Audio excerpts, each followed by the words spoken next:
আসসালামু আলাইকুম ওয়া রাহমাতুল্লাহি ওয়া বারাকাতুহু। আমার প্রাণপ্রিয় মুসলিম ভাতৃমণ্ডলী, আজকে আপনাদের সামনে হালাল রুজির গুরুত্ব মাহাত্ম্য সম্পর্কে অতি সংক্ষেপে আল্লাহ রাব্বুল আলামিন সূরা বাকারার 172 আর সূরা মুমিনুনের 51 এই দুই আয়াতে কি বলেছেন, শুধু এটার খোলাসা আর হাদিস থেকে যা আসবে, কিছু অভিজ্ঞতা থেকে, কিছু ইসলামী সাহিত্য থেকে, কিছু আমাদের মুসলিম পরিবারের আগের যেই পরিস্থিতি ছিল এগুলো থেকে আমরা আপনাদেরকে আইডিয়া দিলেই আমার মনে হয় বিষয়টা খোলাসা হয়ে যাবে। সূরা বাকারার 172 নম্বরে আয়াত আল্লাহ পাক বলেছেন, ইয়া আইয়ুহাল্লাযীনা আমানু কুলু মিন তাইয়্যিবাতি মা রাযাকনাকুম ওয়াশকুরু লিল্লাহ। হে মুমিন সম্প্রদায়, তোমরা আমার থেকে, আমার প্রদত্ত যেই রিজেক আছে উত্তম হালালের চেয়ে আরো নিট এন্ড ক্লিন যেটা হয়, হালাল নিশ্চিত হওয়ার পরে পবিত্র হলে বলা হয় এটাকে উত্তম, বরং এখানে তাইয়্যিবাত বলা হয়েছে যার শাব্দিক অর্থ হলো পবিত্র। যেটা দান করেছি সেটা থেকে ভক্ষণ করো আর আল্লাহর শুকরিয়া আদায় করো, এরপরে নেক আমল করা, এটা হলো শুকরিয়া আদায় দ্বারা উদ্দেশ্য। আর সূরা মুমিনুনের 51 নম্বর আয়াতে আল্লাহ কি বলছেন, ইয়া আইয়ুহার রাসূলু কুলু মিনাত তাইয়্যিবাতি ওয়া'মালু সালিহা। হে রাসূলগণ, তোমরা পুত পবিত্র রিজেক থেকে ভক্ষণ করো আর নেক আমল করো। এই জন্যে নির্দেশ আসছে এইভাবেই যে আল্লাহ রাব্বুল আলামিন মুমিনদেরকে এই বিষয়ে নির্দেশ দিয়েছেন যে বিষয়ে তিনি নির্দেশ দিয়েছেন রাসূলদেরকে। আল্লাহু আকবার। এটা একটা মানে হাদিসের শব্দ অথবা আসারের শব্দ, অত্যন্ত মানানসই, যুৎসই। কেননা আপনারা শুনতে পেয়েছেন যে সূরা বাকারায় আল্লাহ রাব্বুল আলামিন মুমিনদেরকে যেটা বলেছেন, ওই সূরা মুমিনুনের 51 নম্বর আয়াতে রাসূলদেরকে সেই নির্দেশই দিয়েছেন। তাইলে বাস্তব কথা, রাসূলদের যে নির্দেশ মুমিনদেরকেও এই নির্দেশ দেওয়া হলো।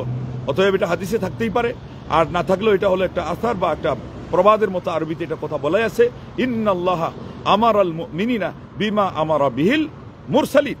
কেন এই বিষয়টার এত গুরুত্ব, কেন এত তাৎপর্য? এটাই জন্য যে হালাল ভক্ষণ করা ছাড়া আল্লাহ রাব্বুল আলামিন ইবাদত কবুল করেন না। ইন্নাল্লাহ তাইয়্যিবুন লা ইয়াকবালু ইল্লা তাইয়্যিবা। আল্লাহ হলেন পুত পবিত্র সত্তা। পুত পবিত্র বস্তু ছাড়া, বিশেষ করে আপনি আর্থিক কোনো কিছু দান করবেন, যাকাত দিবেন, সদকা করবেন, খয়রাত করবেন, সমাজ সেবার কাজ করবেন, অনুদান দিবেন, মাতা পিতার সেবা করতে গিয়ে তাদেরকে আপনি যে সহযোগিতা করছেন, তাদের যে ভরণ পোষণ আপনি গ্রহণ করছেন এবং বহন করছেন পরিবার পরিজনের জন্য, এটা যদি হালাল না হয় আল্লাহ কবুল করেন।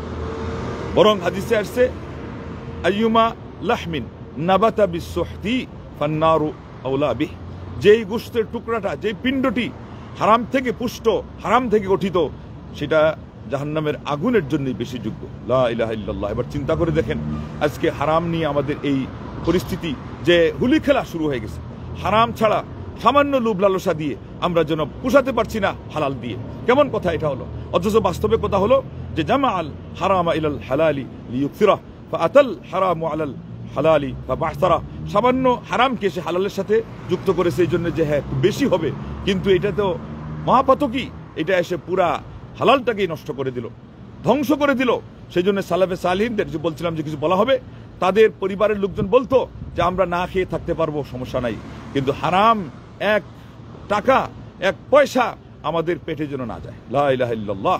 আবু বকর সিদ্দিক রাদিয়াল্লাহু আনহু, ইসলামের প্রথম খলিফা, শুনেছেন তিনি তো যেই বংশের, সেখানে সদকা যেটা অন্যদের জন্য বৈধ হলো তার জন্য বৈধ নয়, সেই খেজুর থেকে উনি একটা পথে পড়া খেজুর খেয়ে ফেলেছিলেন। আর অভাবের কারণে তো এসব হুশবুশ ঠিক থাকার কথাই না। যখন এটা শুনলেন, দেখেন কি অবস্থা। খোদার তাড়নায় তো খেয়েছিলেন, আল্লাহু আকবার। আর সুধারণা ছিল তার যে এটা পড়ে গেছে, পোড়া খেজুর, এটা তো স্বাভাবিক সবার জন্য হালাল হওয়ার কথা, রাস্তায় পোড়া। আর খেজুর তো আরব সমাজের জন্য সবচেয়ে বেশি অ্যাভেলেবেল, যেখানে যত বেশি এগুলোর প্রাচুর্য, সেই জায়গায় মাটিতে পোড়া যে ফল সেটা সবার জন্য হালাল, এটা আমরা সবাই জানি। তো এখানে তো আবু বকর সিদ্দিক রাদিয়াল্লাহু তাআলা আনহু, তিনি কত সাবধানী মানুষ, কিন্তু এরপরেও এটা যাচাই করা ছাড়া, ক্ষুধা লাগছে আর এক খণ্ড খেজুর পথেই বা পড়া, পথে পড়া তো কি বা হবে, কিন্তু এরপরে লোকজন বলল যে এটা তো এইরকম সদকার খেজুর ছিল। তারপরে বুখারী শরীফের হাদিস, তিনি তার হাত মুখের ভিতরে দিয়ে গলার তলদেশ পর্যন্ত ঢুকাইতে থাকলেন আর বের করতে থাকলেন, মানে বমি করতে থাকলেন, বমি করতে থাকলেন। যারা দেখছে তারা মানে তাদের করুণা দৃষ্টি হলো যে আবু বকর সিদ্দিক, আপনি তো নিজেকে ধ্বংস করে ফেলতেছেন। এখন তো হয়ে গেছে, এই এক খণ্ড খেজুর একটু আগে খেয়েছেন, এটা তো বের হয়ে আরো অনেক কিছু আপনার ভিতর থেকে চলে আসতেছে। কিন্তু যেই ক্ষুধার তাড়নায় এই খেজুরটা খেলেন, এখন এই খেজুরটা ওরা বলেছে সদকার, হতেও পারে নাও হতে পারে। এখন এটাকে কি বোঝা গেল? হারামে না, এটাকে একটা সন্দেহপূর্ণ বিষয় নেওয়া হয়েছে। অথচ আল্লাহ নবী সাল্লাল্লাহু আলাইহি ওয়াসাল্লাম বলছেন, ফামানিত্তাকা শুবহাত ফাকাদ ইস্তাবরা লিদীনিহি ওয়া ইরদিহি। যে ব্যক্তি সন্দেহপূর্ণ জিনিস থেকেও বিরত থাকলো, সে তার দিনকে হেফাজত করলো, সে তার সম্মান সম্ভ্রমকে হেফাজত করলো। আল্লাহ নবী সাল্লাল্লাহু আলাইহি ওয়াসাল্লাম এই যে কথাটা বলেছিলেন, এই কথার প্রভাব সিদ্দিক আকবরের ব্রেইনে, তার মনে, তার শরীরের, তার অস্থিমজ্জায় কিভাবে হাড়ে হাড়ে ঢুকে গিয়েছিল যে আপনারা তার প্রতিচ্ছবি দেখতে পাচ্ছেন। সামান্য এক খণ্ড খেজুরের জন্য তার পেট থেকে যা কিছু ছিল খাবার সব কিছু তিনি বের করে ফেললেন, যাতে করে সন্দেহ মুক্ত হওয়া যায়। ওই জিনিসটাই ছিল মূলত সন্দেহপূর্ণ। এরপরে পেটে যা গেছে ওইটাও সন্দেহপূর্ণ পরিমাণ বের হওয়ার পরে আরো ইয়াকিন থেকে ইয়াকিনে চলে যাচ্ছিলেন। এটার নাম হলো আবু বকর সিদ্দিক। এইভাবে সিদ্দিক হওয়া যায়। তাহলে হারাম থেকে বিরত থাকতে হবে যদি আপনি আল্লাহর পবিত্র এবং সেই সত্তার সম্মান মর্যাদা দিতে চান, আল্লাহর কাছে প্রিয় বান্দা হতে চান, বিশেষ করে আপনার সন্তানদেরকে ভালো মানুষ বানাইতে চান। কারণ যেই ফ্যাক্টরিতে ওই ফরমাটাতেই দোষ থাকে, যেই পাতিলের মধ্যেই কোনো ময়লা আবর্জনা থাকে, সেখান থেকে ভালো কোনো কিছু আশা করা যায় না। এই প্রোডাক্টটা যদি ভালো হোক আপনি চান, তাহলে অবশ্যই হালাল জীবিকার মাধ্যমে তাদেরকে সমৃদ্ধ করতে হবে। আপনার স্ত্রী পরিবার সবাইকে এইভাবেই আপনি ভরণ পোষণের দায়িত্ব পালন করলে আল্লাহ রাব্বুল আলামিন আপনাদের পরিবারের মধ্যে ভালো সন্তান এর জন্ম দিবেন, যারা পরহেজগার হবে, যারা মুত্তাকি হবে, যারা আল্লাহওয়ালা হবে, যারা দ্বীনের ইলম শিখবে। আজকে আমাদের ছেলেমেয়েদের ব্রেইন ভালো না, ভালো হলে দুনিয়াবি বিষয় হয়, দিনের বিষয়ে কিছুই মনে রাখতে পারে না। এগুলোর বেশিরভাগ কারণ হলো যে ইনকামটাই হালাল না। ইমাম বুখারী রাহিমাহুল্লাহ বলেছিলেন যে আমার বাবা শপথ করে বলেছেন যে তিনি যত আমাদের জন্য সম্পদ রেখে গেছেন তার মধ্যে একটা পয়সা পর্যন্ত শপথ করে বলতে পারবেন যে হারামের নাই। এবার চিন্তা করতে পারেন, অনুমান করতে পারেন যে হালালের কি পরিমাণ উপকারিতা রয়েছে এবং গুরুত্বের কথা আমরা কোরআনে শুনলাম, প্রিয় নবী সাল্লাল্লাহু আলাইহি ওয়াসাল্লামের হাদিসেও আমরা শুনেছি। এমনকি আল্লাহ নবী সাল্লাল্লাহু আলাইহি ওয়াসাল্লাম আমাদেরকে এই যুগের অবস্থা, যারা বলতে পারেন যে আমরা তো এখন সমস্যায় পড়ে গেছি, এটার কথাই তিনি বলেছিলেন যে আমার উম্মতের উপর এমন একটা সময় আসবে যে তারা পার্থক্য করতে পারবে না আমিনাল হালাল আমিনাল হারাম, সে হালাল নিল না হারাম নিল। এটা হলো পরবর্তী যুগে আমাদের যে অবস্থার কথা তিনি বলে দুঃখ প্রকাশ করেছিলেন, আমাদেরকে সাবধান করেছিলেন। অথচ আজকে আমাদের কি আলেম, কি অনালেম, কি আরবি শিক্ষিত, কি ইংরেজি শিক্ষিত, কি অশিক্ষিত, আজকে বরং কোনো সময় দেখা যায় একদিক থেকে তাদের যোগ্যতা কম, অথচ তারাই একটু সাবধানী, আর অপর দিক থেকে যত বড় ডিগ্রিদারি, এটা আপনারা নিজেরা জানেন, পত্রিকায় বারবার এসেছে, তারাই তত বেশি কলা কৌশলে ছলে বলে হারামকে হালাল করছে। তাদের ফাইল, তাদের কলম, তাদের অফিস, তাদের গাড়ি, তাদের বাড়ি, তাদের এই সব জিনিসগুলো গিয়ে দেখে হারাম দ্বারা। আর কিছু যদি না হয় তাহলে আক্রান্ত, আমি বলবো আচ্ছাদিত, এবং এগুলো হলো বিপর্যস্ত। সামান্য হারামের কারণে আপনারা কি শুনলেন, হালালটারই বরকত কমে যায়, হালালটাই শেষ পর্যন্ত আল্লাহর কাছে গ্রহণযোগ্যতা হারিয়ে ফেলে। আমি শেষ কথাটা বলে দিব, যে মানুষ কষ্ট করে দূর দূরান্ত থেকে, পৃথিবীর সেই এক প্রান্ত থেকে হয়তো এসেছিল, দূর দূরান্ত থেকে তো মানুষ বেশিরভাগ আসে হজে, টাকা পয়সা বেশি খরচ করে, যারা যত বেশি দূরে থাকে তাদেরই খরচ করা লাগে। অথচ এখানে এসে বলছে লাব্বাইক লাব্বাইক ওয়া সা'দাইক, আল্লাহ আমি তোমার দরবারে হাজির, আমি তোমার কাছ থেকে তোমার দরবারের উপস্থিতির মাধ্যমে নিজেকে সৌভাগ্যবান জানানোর জন্য আমি এসে গেছি। আল্লাহ উত্তরে বলবেন লা লাব্বাইক ওয়ালা সা'দাইক, তোমার উপস্থিতিও নাই, তোমার এখানে কোনো সৌভাগ্যের দূর কথা, সুখের কোনো সন্ধান নাই, সুখের পায়রার কোনো দেখাই তোমার এখানে মিলবে না। কারণ কি, যে সে কি করেছে, খাইছে হারাম টাকা দিয়ে, তারপরে পান করছে হারাম টাকা দিয়ে, তারপরে সে লেবাসটা পরিধান করছে হারাম টাকা দিয়ে, তার শরীরের যে পুষ্টি যোগানো দেওয়া হয়েছে এটা হারাম টাকা দিয়ে। লা ইলাহা ইল্লাল্লাহ। তা আল্লাহ নবী সাল্লাল্লাহু আলাইহি ওয়াসাল্লাম যখন বললেন যে সে হারাম টাকায় পুষ্ট হওয়ার কারণে এবং হারাম টাকায় খাদ্য পানীয় এগুলো যোগান দেওয়ার কারণে, এবং হয়তোবা সেখানে যে রাস্তায় অতিক্রম করছে ওইটাও হারাম ছিল, তাইলে তার হজ কেমনে কবুল হবে? আগে আপনারা শুনেছেন যে এই ইবাদতটা সেই টাকার সাথে সম্পৃক্ত, সেখানে তো আগাগোড়া টাকা হালাল হওয়াই লাগবে, নাইলে কবুলই হবে না। এমনকি অন্যান্য ইবাদতের সাথে বিশেষ করে দোয়া যেটা, সেটাও এই যে এখানে সে আল্লাহর কাছে চাচ্ছিল, এখান থেকে আলিমগণ বলছেন দোয়া কবুল হবে না যদি খাবারটা হারাম থাকে। এখানে এটা বলা হয় নাই যে পুরাটা হারাম হওয়া লাগবে, সামান্য মিশ্রণ হলেই তো নাউযুবিল্লাহ শেষ হয়ে যাবে। এই জন্যে আমাদের টাকা পয়সা ইনকাম করার ক্ষেত্রে আজকে বেশিরভাগ জায়গায় আমরা নানা অজুহাত দেখিয়ে আমরা আজকে হালালকে কি করে নিয়েছি, হারামকে হালাল না জানলেও আমরা সেটাকে নিজেদের জন্য আমরা আমাদের প্রয়োজন মনে করে নিয়েছি। কিন্তু প্রয়োজনটা কখন হবে? শুধুমাত্র মেরুদণ্ড দাঁড়ানো সম্ভব নয় এই পরিমাণের জন্যে যে জান আর বাঁচবে না, মানুষটা মারা যাবে। ইসলাম সুস্পষ্টভাবে কোরআনেই সেটাকে আল্লাহ পাক হালাল ঘোষণা দিয়েছেন। এটার পরিমাণও ঠিক করা আছে, পরিস্থিতিও বলে দেওয়া আছে। জীবন যাত্রা এখন শেষ হয়ে যাবে, সে মারা যাবে, তার বাতি নিভু। এবার ওইটাকে শুধু মেরুদণ্ড দাঁড় করিয়ে বেঁচে থাকার মতো পরিমাণ সেটা সে গ্রহণ করতে পারে, সে যদি মরা লাশের গোশত দিয়েও হয়। কিন্তু এছাড়া আমরা এখন যেভাবে হারামকে হালাল করা শুরু করেছি, এটার তো ধারে কাছেই নেই। কোরআন যে বিধানকে আমাদের জন্য উপহার দিয়েছিল আমাদের জীবন বাঁচানোর জন্য, আজকে আমরা ওই জীবন মারার কাজ করতেছি, নষ্ট করার কাজ করছি, নিজের স্ত্রী পরিবার সন্তানদের পেট খারাপ করার কাজ করতেছি। এরপর এটার মাধ্যমে তাদের চরিত্র নষ্ট হচ্ছে। আসলেই তাই। এমনকি ভবিষ্যতে তাদের অনেক অ্যাবনর্মাল হচ্ছে, তাদের অনেক হয়তো দেখতে দেখাচ্ছে খুবই ভালো, সব দিক থেকে ফিট, কিন্তু ভিতর থেকে তার মেধা নাই, তার বুদ্ধি নাই।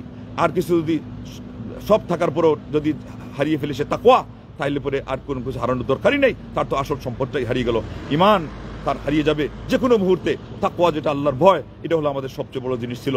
এই জন্যে কষ্ট হোক, যেভাবে হোক, আল্লাহ রাব্বুল আলামিনের কাছ থেকে হালাল আদায় করে নেন।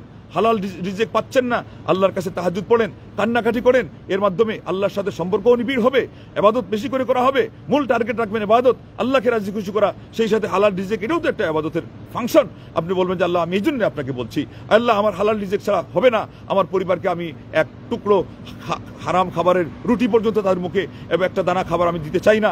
আমি তোমার কাছে আল্লাহ নিশ্চিন্ত থাকতে চাই, আমার পরিবার পরিজনের কাছে আমি দায়মুক্ত থাকতে চাই। কিয়ামতের দিন তারা যেন আমাকে না ফেঁসিয়ে দেয়। আর আলহামদুলিল্লাহ বেশিরভাগ মানুষ দেখবেন যে তাদের হালালের ব্যবস্থাই হচ্ছে, কিন্তু তারা সামান্য ওই অতিলোভ সামলাতে না পেরে আরো সামান্য একটু কিছু নিজেদেরকে আরো উন্নত দেখাতে গিয়ে, আরো কিছু আয়েশ আরামের এই অফার রাখতে গিয়ে তারা আজকে হারামের মধ্যে পড়ে। এমন অবস্থায় আমি বলবো পরিবারের অন্যান্য সদস্যদেরকেও যে আপনারা ভোগ বিলাসের দিকে যদি এমনভাবে ডুবে যান, তাইলে ভোগ বিলাস দিয়ে দুনিয়াতে শান্তিও পাবেন না, আর হারামের কারণে আরো শান্তি পাবেন না। সব চলে যাবে, নস্যাৎ হবে। হালালের যেটুকু রিজেক্ট ছিল ওইটাও হয়তো বেচারা চাকরি হারানোর মাধ্যমে হাতছাড়া করবে, অথবা ব্যবসায় ধস নেমে যাবে। তারপরে আর কিছু না হলে সন্তান এবনর্মাল যদি হয়ে যায়, তারপরে তার মধ্যে যদি তাকওয়া না থাকে, সে যদি অসৎ চরিত্রবান হয়, তাইলে আপনার কি থাকলো? অতএব এই সমস্ত হারামের প্রতি আজকে আমাদের যে পরিমাণ লোলুপ দৃষ্টি, এবং সকল শ্রেণীর মানুষ নির্বিশেষে যেভাবে আমরা ঝুঁকে পড়েছি, হুমড়ি খেয়ে আমরা পড়েছি, এটা থেকে আর কিছু না হলেও আমরা আল্লাহ রাব্বুল আলামিনের সাহায্য যে পাবো না, আল্লাহর পক্ষ থেকে আমাদের যে পবিত্র যেই সমস্ত আশা, যেই সমস্ত তার পক্ষ থেকে নিয়ামতগুলো পাওয়ার কথা, সেগুলো যে আমরা পাবো না, এই কথা তো একেবারেই নিশ্চিত। বরং সেটার কারণে শেষ পর্যন্ত সমাজে ধস নামবে, পরিবারে ধস নামবে, ব্যক্তিত্বে ধস নামবে, মারাত্মক পর্যায়ে রোগ ব্যাধি দেখা দিবে। সামান্য একটু লোভ করতে গিয়ে এত বড় মহা মুসিবত আপনি টেনে নিয়ে আসবেন। সাবধান, খবরদার এই কাজ করতে যায়েন না। হারামকে খুব বেশি ভয় করেন, কেননা হারাম জিনিসটার মাধ্যমে কোনো আরাম নাই, এবং হারামের মাধ্যমে দেখা গেল আমাদের ইবাদত বন্দেগী, পারিবারিক অবস্থা, সামাজিক অবস্থা, আমাদের শরীর স্বাস্থ্য, আমাদের আয় ইনকামের যে হালাল যে পদ্ধতি, সেটার মধ্যেই কি ধস নেমে যায়, সেটার মধ্যেই ধ্বংসলীলা সৃষ্টি হয়ে যায়। অতএব এই হারামের লোভ যেন আমরা সবাই পরিহার করতে পারি। আল্লাহ রাব্বুল আলামিনকে ভয় করে আল্লাহ রাব্বুল আলামিনের উপরেই যদি আমরা ভরসা রাখি, তাহলে আল্লাহ পাক বলেছেন ওয়া আলাল্লাহি ফাতাওয়াক্কালু ইন কুনতুম মুমিনিন। আরে তোমরা যদি মুমিন হয়ে থাকো, কেবলই তোমরা আল্লাহর উপর ভরসা করবে। আপনি এই এতটুকু হারাম দিয়ে কি বুঝাচ্ছেন যে আপনি আল্লাহর উপর ভরসা রাখছেন না? এই এতটুকু হারামের কারণে আপনি আল্লাহর উপর ভরসা, এটা থেকে নিজেকে বঞ্চিত করলেন। আপনি আল্লাহ পাক যেই হালাল রিজিকটা দিয়েছেন, সেটার শুকরিয়া আদায় থেকে নিজেকে বঞ্চিত রাখলেন, সেটার মূল্যায়ন করা থেকে আপনি নিজেকে দূরে সরিয়ে নিলেন। এটার কারণে আল্লাহ রাব্বুল আলামিন যদি নারাজ হয়ে যান, তো আল্লাহ তো কোরআনে বলছেন যে লা ইন শাকারতুম লা আযীদান্নাকুম। শুকরিয়া আদায় করা তার একটা বড় দিক হলো ওই হালালের উপর সন্তুষ্ট থেকে ওইটা দিয়ে কিভাবে দিন গুজরান করা যায়। প্রয়োজনে আপনি ধার খরচ নিবেন, ওয়াদা ঠিক রাখার জন্য চুক্তিপত্রে আবদ্ধ হয়ে লিখিতভাবে দেখবেন যে আল্লাহ পাক আপনাকে হালালের ব্যবস্থা করে দিয়েছেন, ওইটাও সুদ করার ব্যবস্থা দিয়েছেন। আর হারাম থেকে আপনাকে আল্লাহ রাব্বুল আলামিন অবশ্যই মুক্ত রেখেছেন, কারণ আল্লাহর ওয়াদা চিরসত্য। যে ব্যক্তি হক পথে চলতে চায়, হালাল পথে চলতে চায়, আল্লাহ রাব্বুল আলামিন তাকে সাহায্য করবেনই করবেন, এটা আল্লাহর ওয়াদা। আল্লাহ রাব্বুল আলামিন নিজে বলেছেন যে ওয়াদা আমি করে নিয়েছি যে আমি আমার রাসূলদেরকে সাহায্য করব।